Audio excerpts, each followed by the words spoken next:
In April of 2018, a young man climbed inside a window after neighbors had allegedly seen smoke coming out from the house and someone climbing out of a window in a flat in a wooden village house. The house was in a mess, and at first, the young man thought the house had been robbed. But that didn't seem to bother him much until what he saw next. At the sight of that, the young man began to panic and immediately rushed out of the house. As he began to think and panic, his thoughts read, "Please, don't let it be him. Please, don't let it be him." The young man would call a neighbor who helped to force open the door. One more neighbor, a man and a woman together with the young man, would get inside the house. And immediately he got into the house, he would immediately understand that the nightmare he had been panicking about some minutes ago was real. But before I do get into this true crime narration, if you haven't subscribed, you might consider subscribing, smush the like button and turn on all post notifications if you find stories like this interesting. And with that said, let's get into today's story.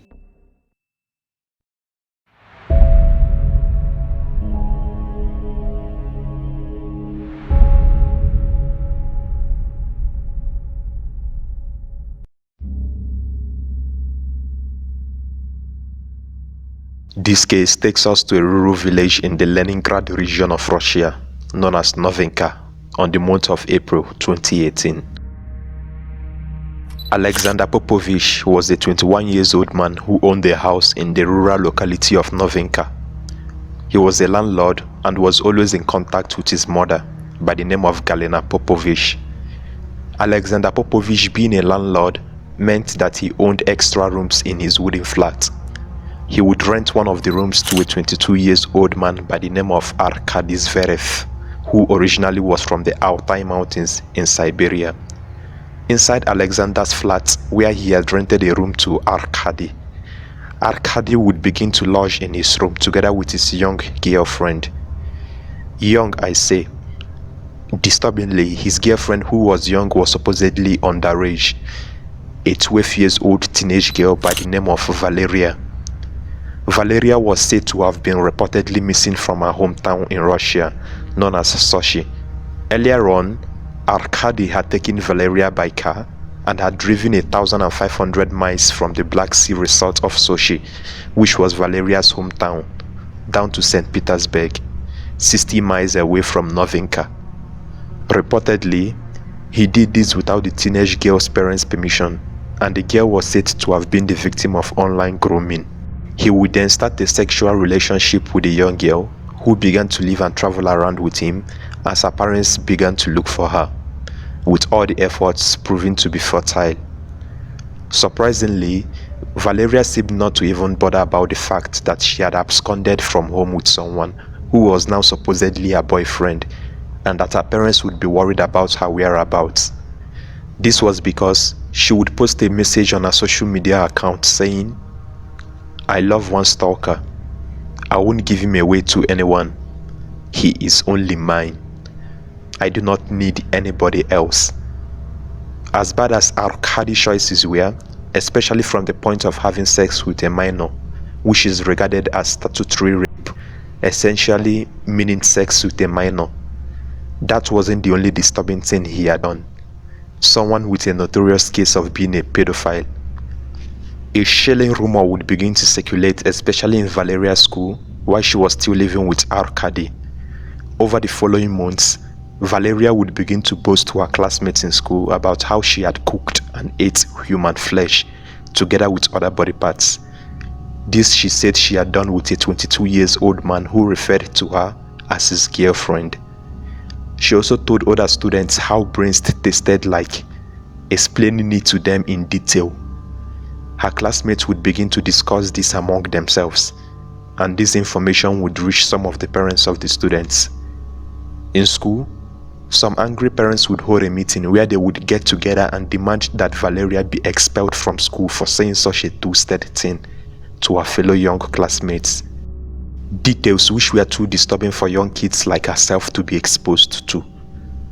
To know what led to this disturbing revelation, we should go back to about a month ago. Arkady was still living in his rented room together with Valeria. Allegedly, their landlord Alexander had told his tenant Arkady that his supposed girlfriend was too young to be sexually active. And while some other sources would speculate that Alexander had demanded a higher rent from Arkady, which made him angry. In the heat of the moment, Arkady decided to carry out his twisted fantasy. On a certain day, Arkady decided to carry out his plan.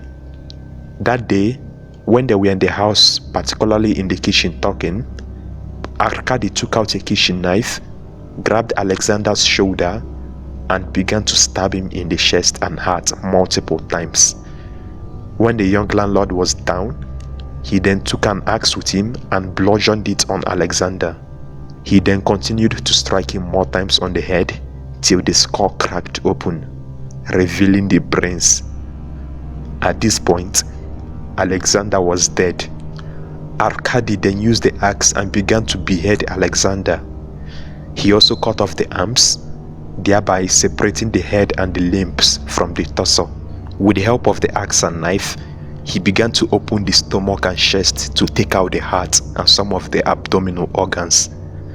After that was done, he then gashed out his eyeballs. Then, with the help of Valeria, they began to boil and cook the brains, the heart and the eyeballs, with Valeria using a frying pan to cook the heart. After the body parts they wanted had been cooked, they began to consume him, leaving the head in the stove next to the frying pan. When that was done, they would leave the remains and the blood-stained house in that condition, as they now had their fill. The next day, both Arkady and Valeria would decide to hide what they had done and cover their sickening crime by attempting to set fire to the flat. That day, they would set the house on fire and make a way to escape, although the house would never catch a serious fire. Fortunately, neighbors living around would see the smoke from the house starting to fill the air. Reportedly, during the moment of smoke filling the house, would neighbors also see Arkady and Valeria climbing out from a window in the wooden house. Unknown to them at the time of what they had done and that they were trying to escape, they would call Alexander's brother to tell him about the smoke coming out of the home. The brother would climb inside the house through a window as the door was locked from the inside. While inside, he would see the messy condition of the house with clothes, kitchen items, and various garbage all scattered within the house. While walking around the house, would he lay his eyes on something covered with a blanket and all stained with a red color, which would later turn out to be blood. At that time, not knowing who it was covered in blankets without a head, he rushed out of the house through the window panicking, not knowing who might still be inside the house or whether it was a robbery or just a killer. Alexander's brother would later say that his only thoughts then, after seeing someone covered with the blanket and lying dead in a pool of blood, was, please, it shouldn't be his brother.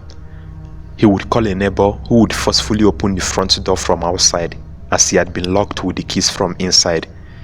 With two neighbors, a man and another woman, together with Alexander's brother, both would get inside the house, where he immediately understood that lying dead and being left uncovered in a white sheet and in a very terrible state was his brother, Alexander Popovich.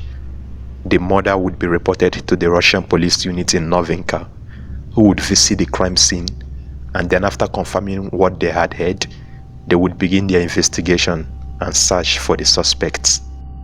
A few days later, Arkady and Valeria would be caught after the police had gathered information from people who had seen them hiding in some remote location. They were arrested and detained to be questioned. During questioning, Arkady would tell the police that the 12-year-old Valeria was his girlfriend and even admitted they had sexual relationship. He would also begin to confess the details of the crime they had committed and how they had used an axe and a knife to dismember, cut open the body of their landlord, Alexander, and cooked and ate some of his body parts. He would also tell the police how he had put the severed head of the victim in a microwave oven and had tried to microwave it by turning on the highest temperature setting for 3 minutes, and had also encouraged Valeria to cut out and fry the heart and the brains. During the confession, Valeria would also reveal something chilling. In her words, she said she had stabbed and cut out the victim's heart after opening the abdomen with a knife after his death. She had used the frying pan to fry the heart, which she found to be too sweet. But according to her, the brains turned out to be much tastier and better than the heart. Both couples had also told the police that after they had eaten the essential parts they needed to eat, that there was nothing else left to eat. After their questioning, the police investigators would bring Arkady back to the wooden house, which was now more of a crime scene.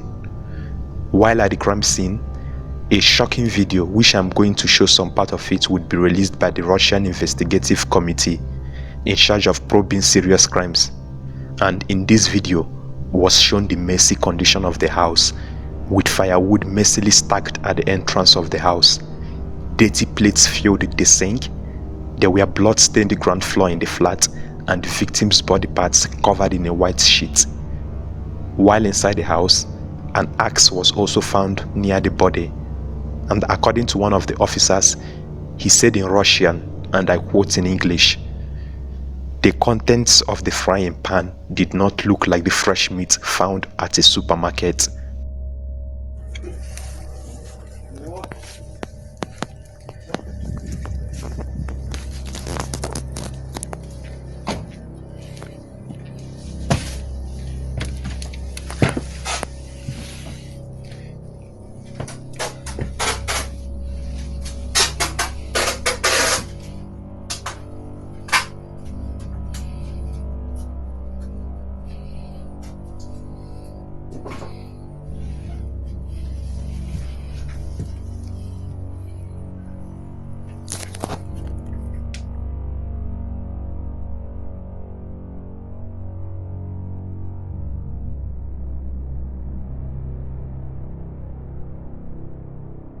Arkady would also be asked by the Russian investigators to reconstruct the events that led to the horrifying murder and dismemberment. And in this video, we can see him recreating and displaying how the brutal murder took place.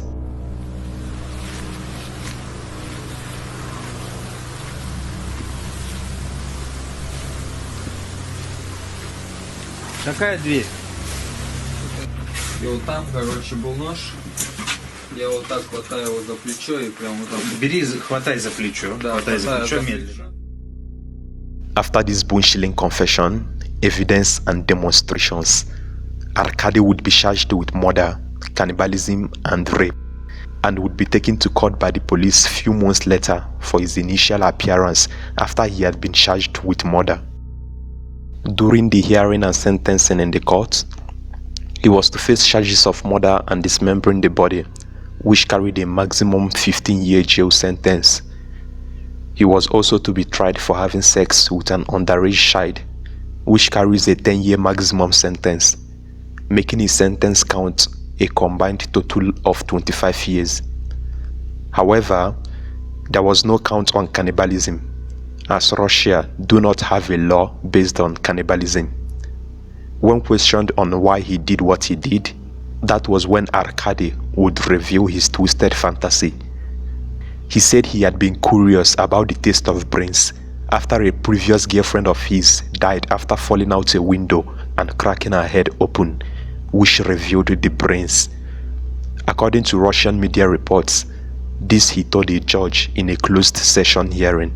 As for the 12-year-old teenage girlfriend, Valeria, she did not face any legal action, hence was not charged with any of the crime, despite her confession to taking part in both the murder and the cannibalism. Rather, she was held at a juvenile detention facility, where she was put under the care at the Center for Underage Criminals at St. Petersburg. She was considered too young to be charged with any of the crimes, since the age of criminal responsibility in Russia is 16 years old, although this is lowered to 14 years old for certain serious crimes such as murder, kidnapping, and rape.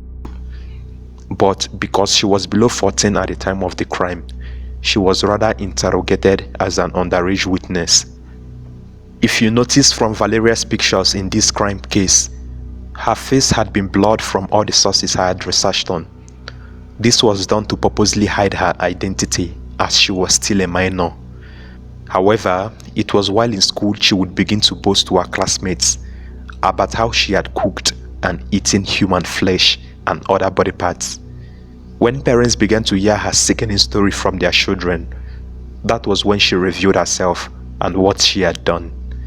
A Russian parent to one of the school children would say, and I quote, "No one would have known her identity, but for the fact that after a month at this school with our children, she started telling them details of what happened. She told them about the taste of human brains, and with that, parents immediately protested to the head teacher and demanded that Valeria be expelled from the school. Around 100 angry parents would attend a meeting with the education chiefs and local leaders at the school in Medvedovskaya village of Russia.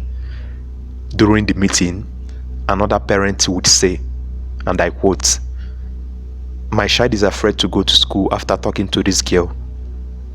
Another parent would also say, "We demand she is removed from the village and transferred to a special school away from our children." Мать Ивлева Елизавета, она учится в 7 классе. Это нормально. Вы слышали, что ребенок должен ходить в школу? Можно высказаться? Да. Вы не даете людям высказаться, вы Я пытаюсь слышите? вам Я ответить на слышу. вопрос. Я еще не договорила. Мы, получается, родители все. У меня в 7 классе, у кого-то во 2, у кого-то в 1. в 6. Родители Хотят тоже приходят ходить. домой, волосы дыбом. Слышали все? Вы же Почему слышали? раньше этого Вы не тебя было? пришли Давайте поговорим. Татьяне Андреевне вот сюда родители стали задавать вопросы. Before the meeting was concluded, they threatened to keep their own children at home unless the authorities acted on their demands. However, Arkady's sentencing in court never came to pass. This was because, months after his initial court appearance, while in jail, he had attempted to take his own life inside the prison cell. At first, his attempt seemed to fail, rather sending him into a coma. While in coma, he would be kept under close supervision while still in police custody. Several months later, his attempt to take his life would prove to be successful for him, as the Russian police would confirm that he had died in hospital after 4 months of being in coma. He had died in hospital while under an armed guard. After the death of the pedophile cannibal, Arkady Zverev, Galina Popovich, the mother of Alexander Popovich, still grieving over the gruesome death of her son, would say in Russia, and I quote in English, "We received a phone call and we are told the criminal case will be closed now. Zverev is dead. The suspect passed away and the schoolgirl is too young. What can I say? I don't care about what happened to the suspect." She also said that while Arkady did express remorse before his death, the schoolgirl did not show any sort of remorse. She also said she would weep no tears for the death of her son's killer. According to her words, this is karma after all, and it made its decision. Months later, the outcome of the meeting would prove to be successful, as the parents' demand would be met. After the protest, Valeria would be asked not to return to the school by the school authorities. Instead, she was sent to an orphanage home. While in the orphanage, an orphanage director by the name of Antonina would claim Valeria was an absolutely normal child with no deviations. When questioned about what Valeria had said when other children had approached the girl and asked her for details of her cannibalism, Antonina would say it was lies, and that the girl had never told classmates about the taste of human meat or talked in detail about the murder. She said, and I quote, "She didn't kill anyone. I know that the other children approached her and questioned her about it all." Valeria would later be transferred to a state school in the Krasnodar region of Russia by the authorities, while a long-term plan was made for her. While in school, a decision on her future was to be made.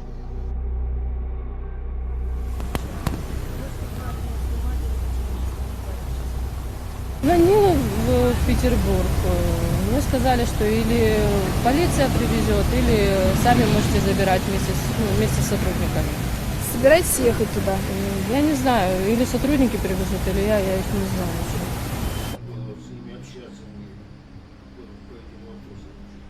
Можете вы? Абсолютно, да, она нормальная была девчонка.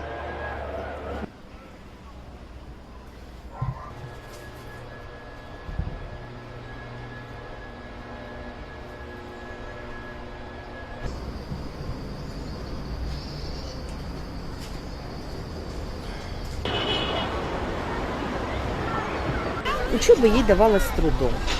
Желания к учебе она не проявляла. На уроки приходила, вела себя как обычная ученица. На перемене немножко баловалась. Математика ей сложная, математика, конечно, давалась. With the aftermath of the case, it would be revealed that there was another 15-year-old underage girl by the name of Olga Semibovoka, whom Arkady Zverev had previously had a relationship with, and who had died after falling from a window when she was 18 years old. Her parents would step forward and demand that the police reopen the investigation into her death. Before I conclude this sickening case, I would also like us to send our love and respect to the victim, who in this case is Alexander Popovich. He never deserved such a horrific ending. May his soul rest in perfect peace, and he largely remains the focus in this case.